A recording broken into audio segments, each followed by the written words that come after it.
guys, what's up? Welcome back to All About Agatha, and today is another immigration related content. So a lot of you guys have been requesting for this content as well, so I really made sure that I had the time to at least put this in the busy schedule because this is very important. So once you land here in Canada, there are couple of documents or requirements that's very important that you have on hand, and I recommend that you do this on the first few days of landing here in Canada, or the first few weeks, I would say. So let's go through them one by one. So what do you need to get on your first few days in Canada? So since I am here in Alberta, I'll be speaking specifically for those in Alberta or in Calgary. Okay, so we will be discussing, I'm not sure if you guys can see, I hope you guys can see.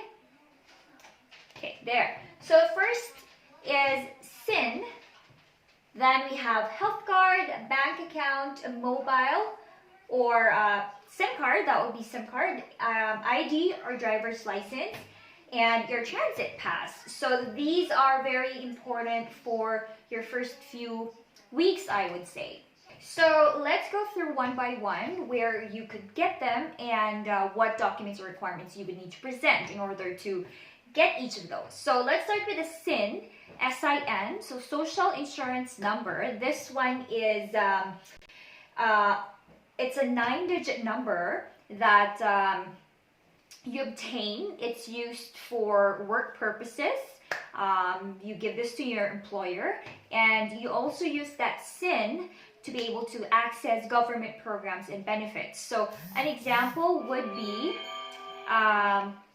this pandemic. So the government has given support to people through the CERB, so the Canadian Emergency Response Benefit. So the main requirement for the people who were able to obtain that service was to call up CRA and give their SIN. And then the government has information based on your SIN, and that's where they send out those monetary support. So that's very important. You also give this out to your employers. There. So you also give this out to your employers after you are hired by them. They need this because they need to file taxes. So where do you go so that you could get this one? You go to any Service Canada branch, Service Canada office. You can obtain this number in 3 ways. The first is you can apply online. You can also apply by mail, so that's where you send it out over to an office by paper mail.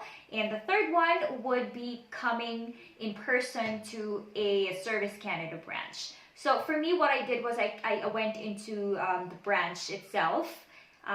It was easy, it was very fast, so I would recommend you guys coming in there as well if it's open. I'm not sure if they're open right now because of the pandemic, but that's what I did. I was in and out of, well, I went there a couple of times to accompany my husband and for myself, so it didn't really last that long depending on the day that you come in, rush hours, you know.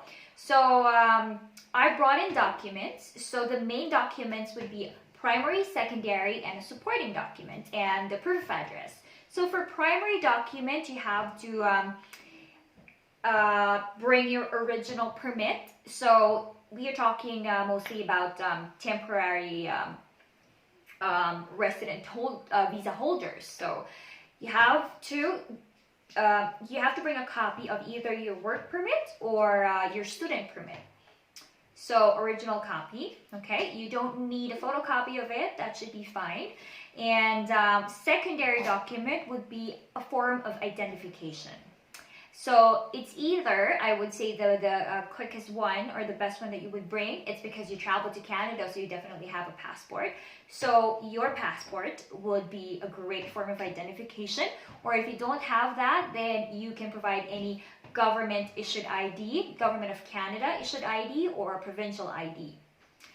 Okay, any of those two for identification. And then supporting document, this is only needed if your primary document does not match, let's say, another document.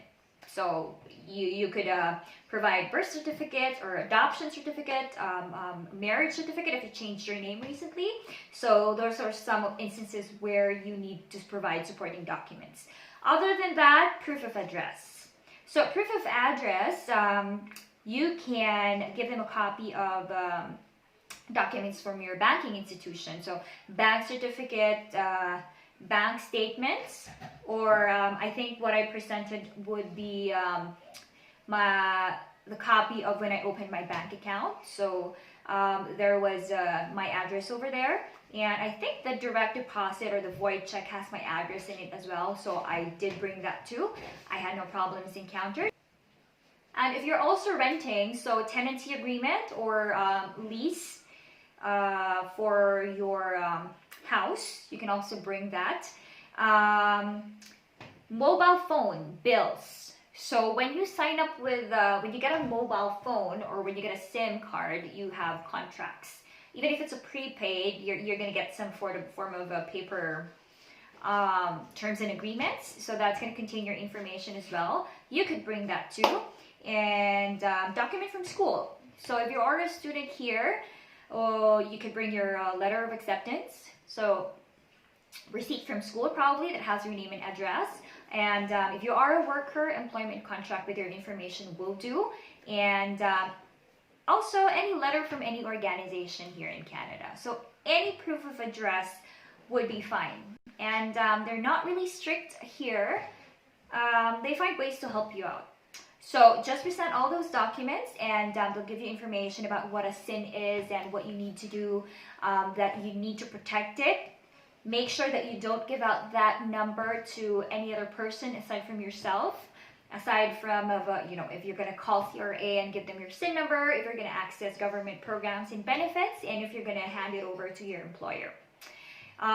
So those are the only instances, because scammers or fraudsters can use those information to, I don't know what they do, but it's better to keep that safe.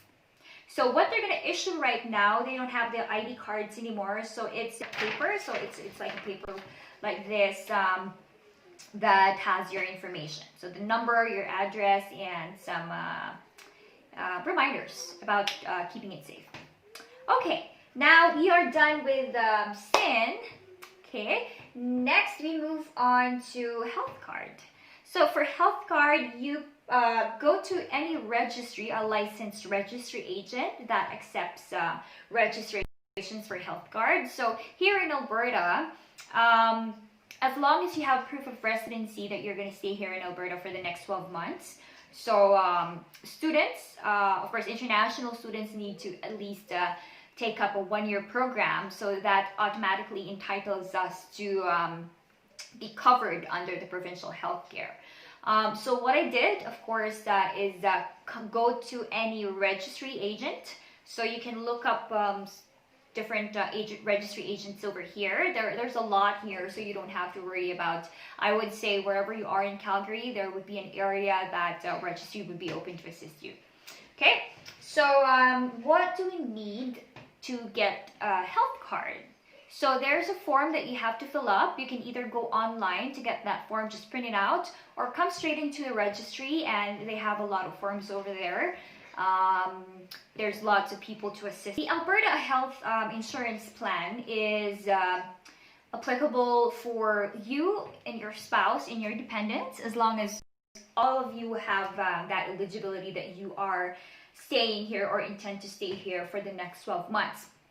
Now, this covers consultations, checkups with doctors, laboratory tests, so diagnostic tests if you ever get admitted to the hospital.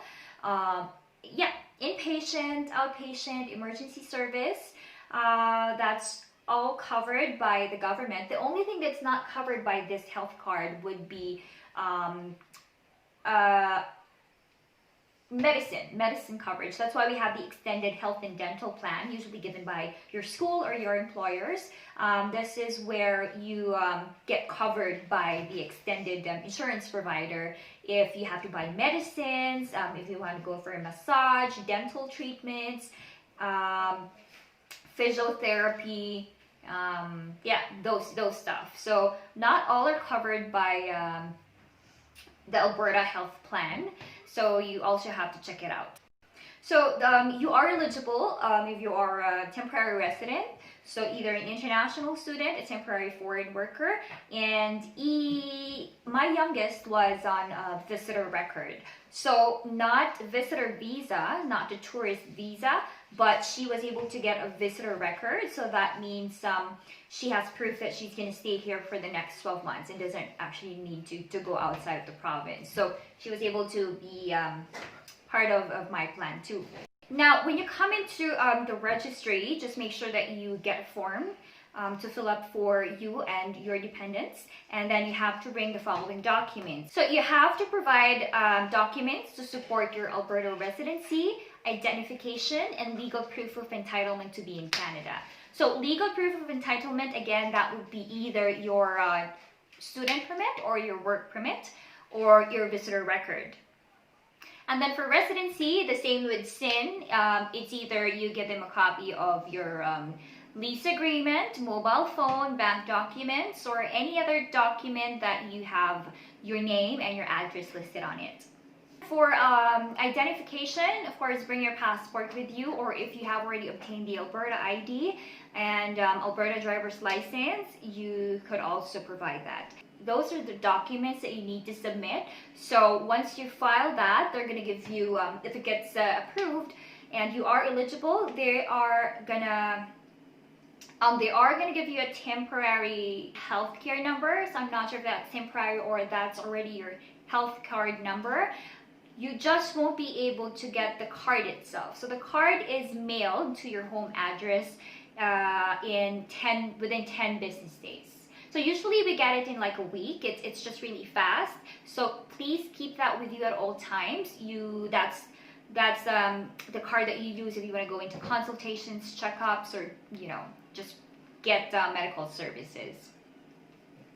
Okay, now since you are already in the registry, I would like to connect that with ID and driver's license. So Alberta ID, it's either you get an Alberta ID if you don't drive, or if you drive, you could get a driver's license, okay? So that's also done in the registry. It's almost the same requirements that you need to provide. So identification, proof of address, and proof of residency. And of course, payment method, because you need to pay the Alberta ID card itself. So you just have to fill out a very short form, if I remember, and then pay it. And they'll just take a look at your requirements. They'll take a photo of you, and then that's it. So the Alberta ID will be mailed to you within 10 business days. That's going to be sent over to your mailing address. Okay.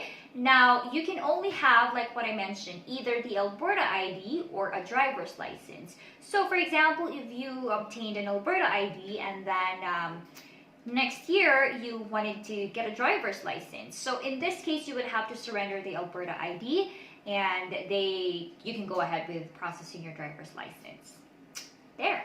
So yeah. And then if you want to obtain driver's license, so if you are already a driver from a different country, so you have a foreign driver's license, there are some exceptions that you can take in order to fast track your driver's license here in Alberta. So the usual process is you first take a knowledge test. So this is like an exam which tests your knowledge about driving. So you take that knowledge test first. That's the basic step for everybody who wants to get a license here. If you pass that, then they will issue you a learner's license. Okay, so it's like a student permit for driving. You're not able to drive by yourself. If you have someone that has a license of class 5, then you would be able to drive if they are with you. Okay? All right, but aside from that, no, not yet, unless you take the road test. So usually what happens is, if you have the learners, you need to wait at least a year. After that, you can do the road test. But if you have a foreign driver's license and you have driven for at least 2 years, and you still have that license and an abstract that you have already driven for at least 2 years, then you could challenge the road test. So you'll be part of the GDL exemption program where you do not have to wait for 1 year, so you can challenge that road test. Now, the only problem is there's a lot of backlog with the driving test or the road test. So it would take you probably a few months before you can actually book one. So, but yes, you can challenge it. You can either, so what's going to happen is if you want to challenge, if you want to get to the road test part, then you would have to surrender your foreign driver's license. So they're gonna take that and they're gonna file and let you know if you can challenge. So first they would have to assess. So it usually takes about 2 weeks. Then you get back to them after 2 weeks. They will let you know if you could go ahead with the exemption program where you could take the road test. They will tell you if you can take the basic road test or the advanced road test. So usually basic road test would be fine. There's not much difference in those tests. If you pass the advanced road test, then there's just some things that you can do as a driver as opposed to just passing the class 5. There's class 5 and then the full class 5, but we'll talk about that in another vlog. Okay, now if you pass the road test, then they can issue you an Alberta license already. So the class 5 is where you can drive on your own. There. So if you, so the learners, you also get that in mail. So within 10 business days, you should be able to get that. I have no experience with the road test yet or what happens after because we've just booked the road test. Like we've been waiting for like 4 or 5 months and the road test isn't until end of November. So we'll give you an update once we're able to go through that process. But yes, that's how you get a driver's license here in Alberta. Okay, all right. So let's go to mobile. So with mobile, what I mean is either you can just get a SIM card. You can go with a prepaid or a postpaid line here. Just the card, just the SIM, or you could go with a mobile device. Now, usually what they would just require is a form of identification and a credit card. Oh, so that was really easy. I mean, even myself got surprised that they offer that very easily. I mean, in my home country, for you to be able to get like a postpaid, there's lots of requirements, and not everybody actually, you know, gets to have a postpaid plan. But here, of course, for prepaid, it's just very easy. So form of identification, I just use my passport and a credit card. And they gave me the card. I did not pay anything when I first got that. So they just bill it to me every month. And that's another surprising thing because I did not shell out any of those. Even when I actually purchased the postpaid one a year after,